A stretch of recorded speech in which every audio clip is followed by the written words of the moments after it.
Hello friends, welcome to our channel. நம்ம இன்றைக்கி மோர் மிளகா தான் போடுறது தான் பார்க்க போகிறோம். நான் அது பார்த்தீங்கன்னா மொத்தம் நான் 2 கிலோ மிளகா வாங்கி வச்சுருக்கேன்.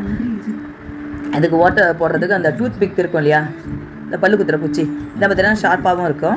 அதுக்கு பார்த்தீங்கன்னாக்கா அந்த வெறுங்கையோட நம்ம அந்த ஓட்டை போட்டாக்கா மிளகாவுக்கு பார்த்தீங்கன்னா கை ஃபுல்லாக வந்து ஒரு வாரம் வரைக்கும் நல்லா காரமாக எரியும், திக்குன்னு எரியும்.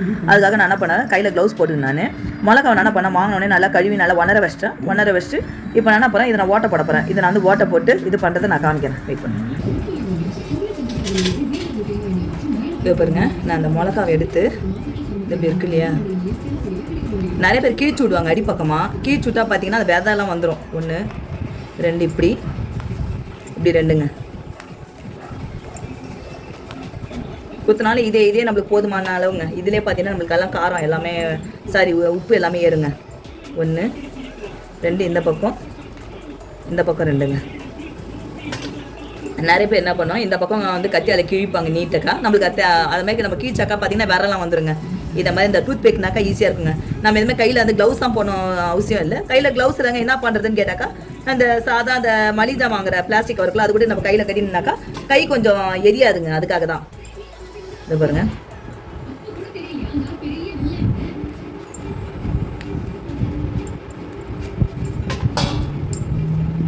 இது நம்ம மெனக்கட்டு நம்ம போட்டு வச்சோம்னு வச்சுக்கோ, வெய்ய நாளில் போட்டு வச்சாக்கா நம்ம எப்போனா நம்ம வருஷத்துக்கு யூஸ் பண்ணலாங்க, வீணாவே ஆகாது.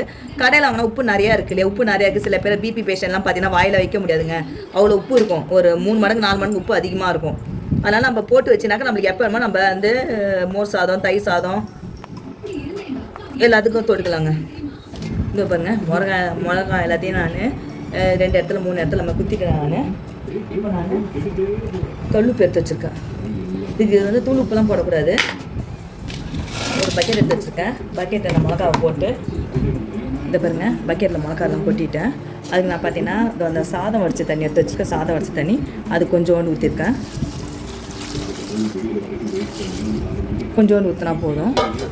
அதுக்கு நான் பார்த்தீங்கன்னாக்கா நான் வந்து 2 கிலோ மிளகா எடுத்துருக்கேன்ல, இந்த பாருங்க, இந்த கை இப்படி பிடிக்கிறோம் இல்லையா, இந்த அளவுக்கு உப்பு இந்த மாதிரி பார்த்தீங்கன்னாக்கா புடியால் பார்த்தீங்கன்னா நான் வந்து 1.5 கை போட்டிருக்கேன்.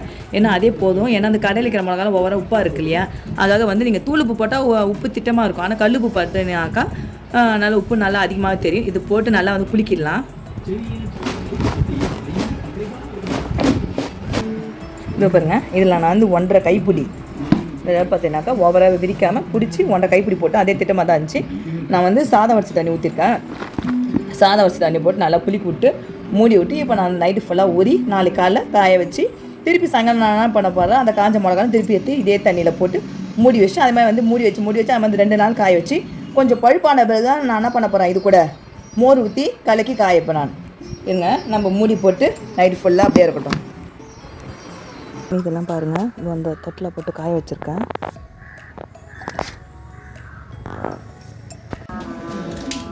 இந்த பாருங்கள், காலைல காய வச்சாச்சு. சாயங்காலம் எப்படி இருக்குது பாருங்கள். திருப்பி இதை எடுத்து என்ன பண்ணணும், இதே தண்ணியில் கொட்டணும். இதே தண்ணியில் கொட்டி என்ன பண்ணணும், நல்லா வந்து குடிக்கு விட்டு வைக்கணும்.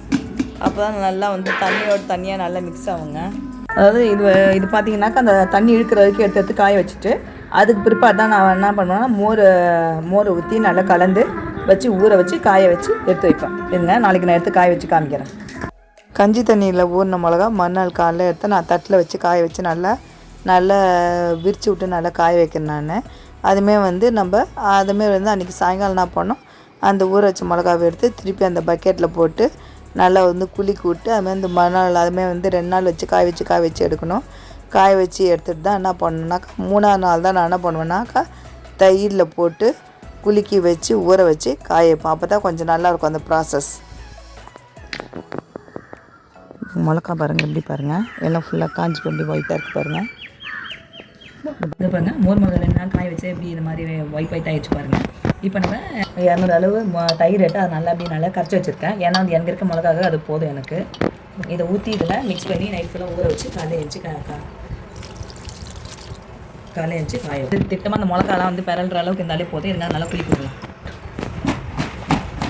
இதை பாருங்கள், குளிக்க விட்டோன்னே பாருங்கள், இதே நல்ல திட்டமான அளவு இருக்குது. ஏன்னா நிறையா விட்டா தண்ணி விட்டோம். நம்ம ஏற்கனவே தான் நம்ம சாதம் வச்சு தண்ணி ஊற்றி நம்ம இது குளிக்கி நல்லா காய வச்சிட்டோம்ல. இப்போ பார்த்தீங்கன்னா அது முழுகிற அளவுக்கு இருந்தாலே போதும். ஜஸ்ட் அது எல்லாம் பிறல்ற அளவுக்கு இருந்தாலே போதும். இப்போ மூடி வச்சு நம்ம காய வைப்போம். நம்ம தயிரில் ஊற வச்ச மிளகாவை மறுநாள் ஏஞ்சி அந்த தயிர்லாம் கொஞ்சம் எடுத்துட்டு காய வச்சு அதுமாதிரி நம்ம 2 நாள் காய வச்சு எடுக்கணும். காய வச்சு எடுத்தோன்னே எப்படி மிளகா நல்லா ரெடி ஆகிடுச்சு பாருங்கள்.